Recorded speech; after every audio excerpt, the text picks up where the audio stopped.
We will be focusing on the fresh code that is being implemented by the Government of India with regard to occupational safety, health and working conditions.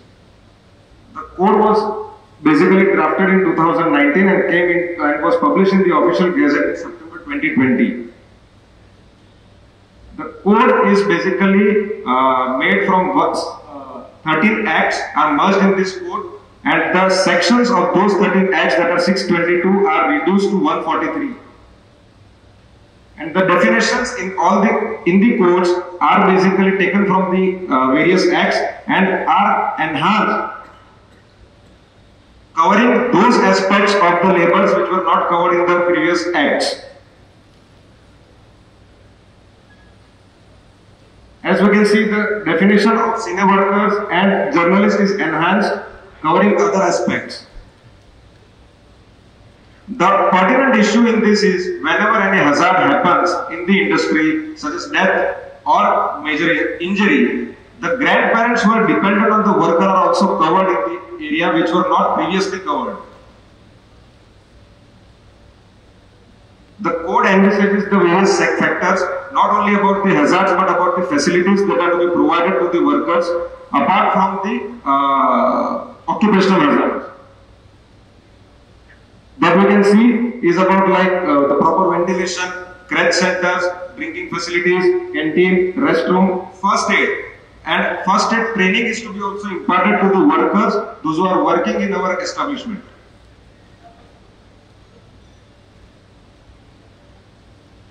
The code is applicable to those industries who are employing more than 10 employees in their establishment.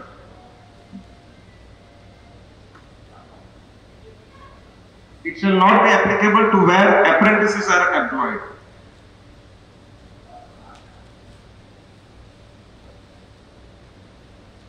The duties of the employers are also enshrined in this particular code regarding free annual health checkup, workplace should be free from hazards, and other aspects which are mainly related to the mining industries and industries having hazardous objects which are being utilized by them.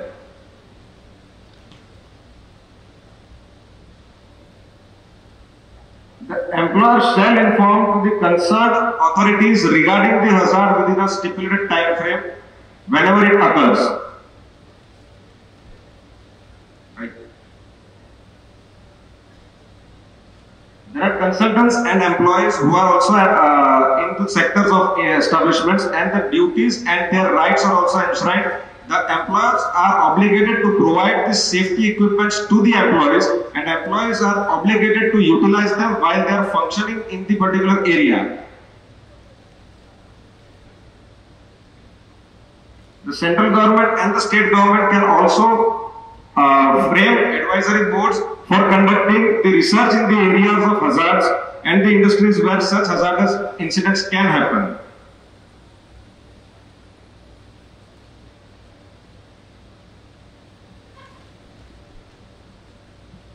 The various authorities that are being enshrined in this code are the Chief Inspector and the Director General of the Factory Services, who will be receiving the notice in writing from the employer of the establishment wherever such activities are happening prior to the initiation of the activities. Now this particular code, the facilities with regard to hazards will be applicable to those factories where 500 workers are employed, to hazardous factories where more than 250 employees are employed, and in mining where more than 100 people are employed. And they shall also have safety officers and OHCs within the premises for immediate redressal of the hazards that they have taken place. Further, in the best practices, there is a practice where hospitals are empaneled by the establishments, where those injuries cannot be treated within the premises. These are the welfare activities. Now the code has identified 29 diseases which happen in the establishment. 78 safety matters are also identified, and 29 hazardous industries are identified in this code, which are in schedules, and 3 schedules are there. These are the working conditions which are already there in the Factories Act, which is as present implemented within the union territory, that is the number of working hours, the wages, the paid leave, and the other facilities that the worker is entitled within the particular establishment.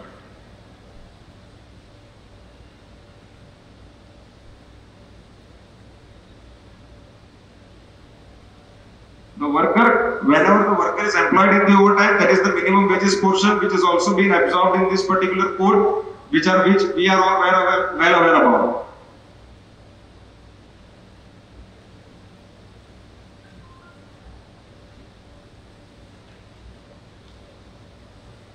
Now the code is specifically speaking about the women which are working in our industrial establishments with regard to the consent. That is, their specific consent should be there while they are working in night hours. Now the code has covered two aspects about the interstate migrant labor, that they will have the same rights and the same facilities are to be provided to them as the regular employee or a contract worker is being provided to. Further, there is no distinction between an interstate migrant labor who is employed through a contractor.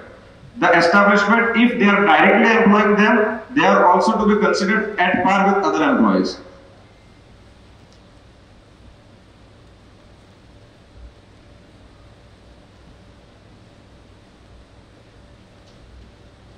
The code further states that wherever interstate migrant labor is employed, the establishments are obligated to provide them facilities with regard to their stay. Now these are the relevant authorities which are to be informed whenever the activity is initiated in an establishment.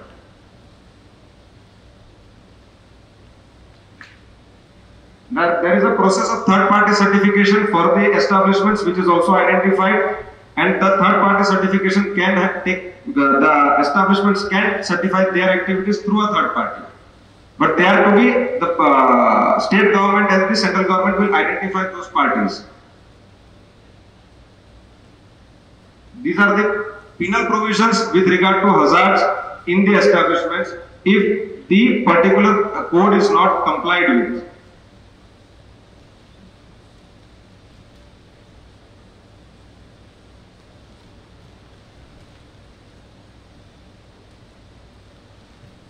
Basically, the code is applicable to all the establishments, only those establishments are not covered which are having employees less than 10. However, there is a rationale that those employees will also be provided the facilities which are in this code, and they will also be eligible for the provisions of this code because they are working in an establishment.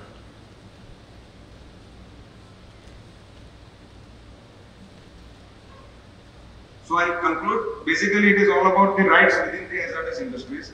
So I will conclude my session, sir. Thank you very much.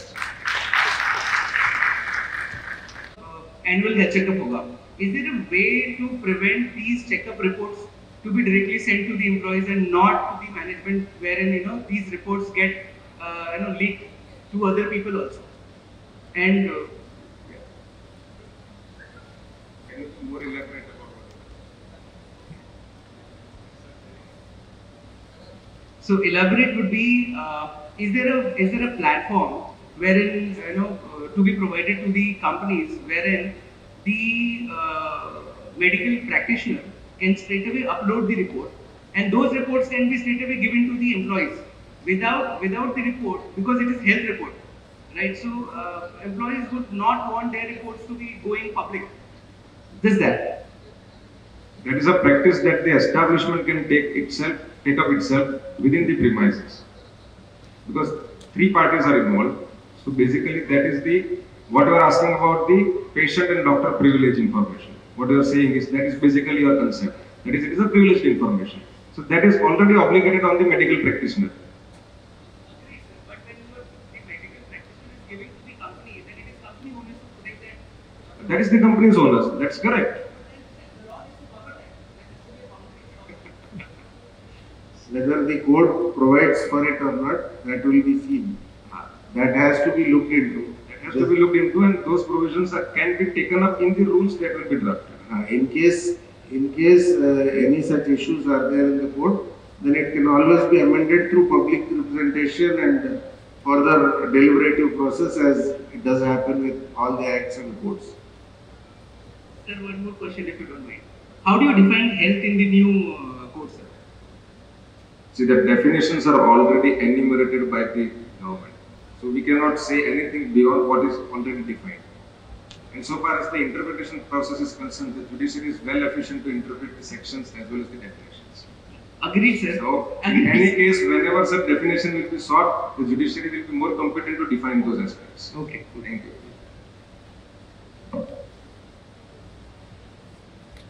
Any more questions?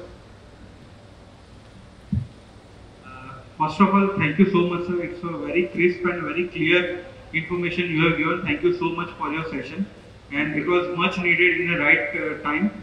So, sir, my question is that if a female is giving his written consent, apart from that, is there any or any other formalities that we need to cover? There is an obligatory formality which is not enumerated, but after the judgment from the Tamil Nadu court, there were certain guidelines which were already enumerated categorically by that particular High Court, Tamil Nadu High Court, wherein it is stated that you are obligated to inform the Labour Department, the Police Department, the Factory Inspector that you are employing female workers in the night shift. Further, you should have the particular facilities within the premises to protect the female workers from other criminal activities, such as the female supervisor should be there, in that particular shift maximum number of workers should be female, separate transportation facilities to be provided, etc. Thank you so much, sir. Thank you for the session.